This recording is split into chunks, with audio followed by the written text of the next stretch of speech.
Welcome to Multivariate Calculus. Today we are going to explore one of the most elegant and powerful results in mathematics, Stokes Theorem. This theorem provides a magical bridge between the outer boundary of a shape and the surface contained within it. Let us dive in and see exactly why it matters. Before we look at the math, let us build our intuition. Imagine a giant fishing net attached to a rigid circular hula hoop dipped into a flowing river full of chaotic currents. If you want to know the total amount of water swirling exactly around the plastic ring, you have two choices. You can walk around the edge and measure the flow along that path, or you can look at the fabric of the net, measure every tiny microscopic whirlpool passing through the holes, and add them all up. Stokes' theorem tells us that these two measurements will always give you the exact same number. Now that we have a physical picture, let us define the technical terms. A vector field is a mathematical space where every single point has an arrow showing the direction and strength of a force, like wind blowing through a city. The curl of a vector field measures how much that field spins or rotates at one specific microscopic point. A line integral adds up how much of the vector field pushes you along a specific path. Finally, a surface integral adds up how much of something passes through a three-dimensional shape. Stokes' theorem connects these concepts. This brings us to the mathematical statement of Stokes' theorem. Conceptually, it says the total spin along the boundary perfectly matches the sum of microscopic spins across the surface. Here is the formula. On the left, we have the line integral over the closed boundary curve C. F is our vector field and dr is a tiny step along the curve. On the right, we have the surface integral over the surface S. The term del cross F represents the curl, and ds is the tiny surface area vector. If the vector field becomes stronger, both integrals increase equally. If the surface stretches but the boundary stays the same, the total sum remains perfectly locked to the boundary's value. Before we prove the theorem, let us see it in action with a concrete example. We want to evaluate the line integral of a vector field f given as -y, x, 0 around the unit circle in the xy plane. This circle is the boundary of a dome-like paraboloid.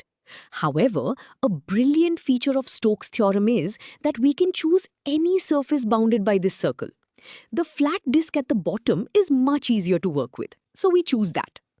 Our first mathematical step is to calculate the curl of the vector field, which gives us a constant vector pointing straight up with a magnitude of 2. Continuing with our calculation, we need the surface area vector for our chosen flat disk. Because it lies perfectly flat in the xy plane, its normal vector points straight up in the positive z direction. So our surface area vector is simply the unit vector in the z direction multiplied by a tiny piece of flat area, dA. Next, we take the dot product of the curl we just found and this surface area vector. This dot product tells us exactly how much of the microscopic spin is pointing through our surface. Now we evaluate that dot product. The x and y components multiply to 0, leaving only the z components, which gives us 2 times dA. We set up our surface integral over the flat disk. Since 2 is a constant, we pull it outside the integral. We are left with 2 multiplied by the double integral of dA. This double integral simply represents the geometric area of our unit circle, which is pi. Multiplying this area by our constant gives us our final answer. The total circulation around the boundary is 2 pi. Let us look at another example, where Stokes' theorem saves us a lot of work. We need to calculate the work done by a force field in moving a particle around a triangular boundary in three-dimensional space. Calculating this directly would require parametrizing 3 separate lines and solving 3 line integrals, which is tedious. Instead, we will replace those with a single surface integral over the flat triangular face. Our first step is to find the curl of the force field, which results in a constant vector of 1, 1, 1, representing the microscopic rotation. Moving forward, we need to define the surface of our triangle.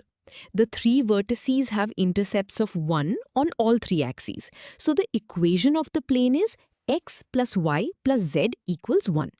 We rearrange this to solve for z, giving us 1 minus x minus y.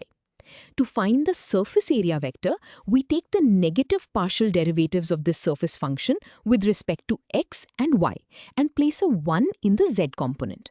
This gives us a vector of 1, 1, 1, pointing outward from the triangular face. Next, we take the dot product of our curl vector and our surface area vector. Multiplying the corresponding components together and adding them up yields a simple constant value of 3. This means that at every single point on our triangular surface, the amount of curl pushing through is exactly 3 units. We then set up the double integral over the shadow region D in the xy plane.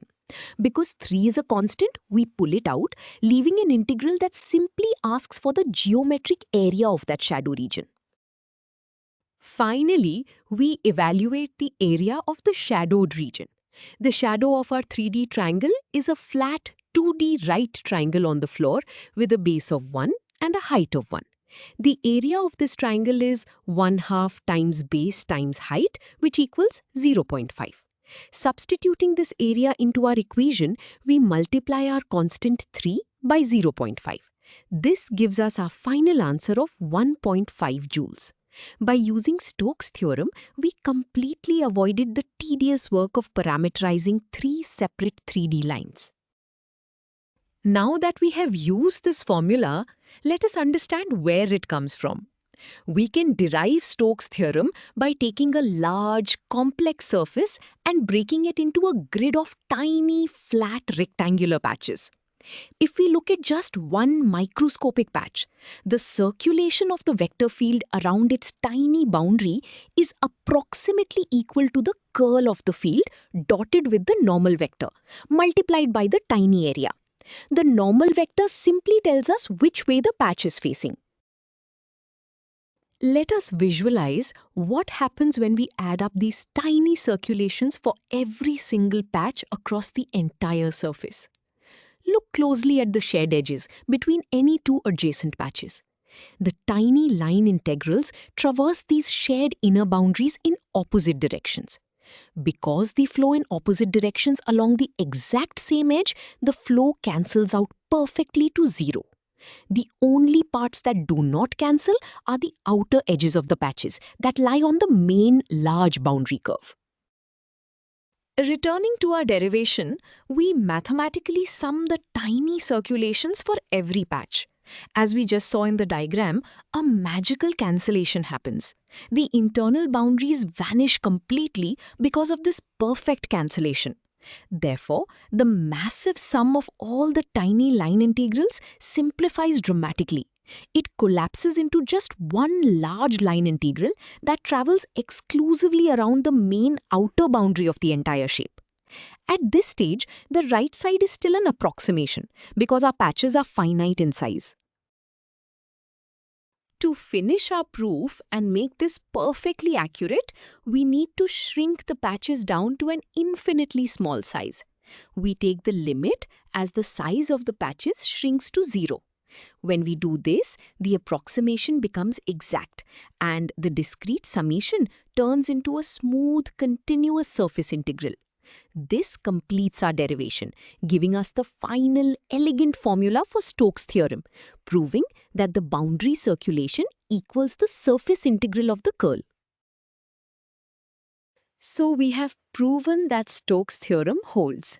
This brings us to why it is so profoundly important.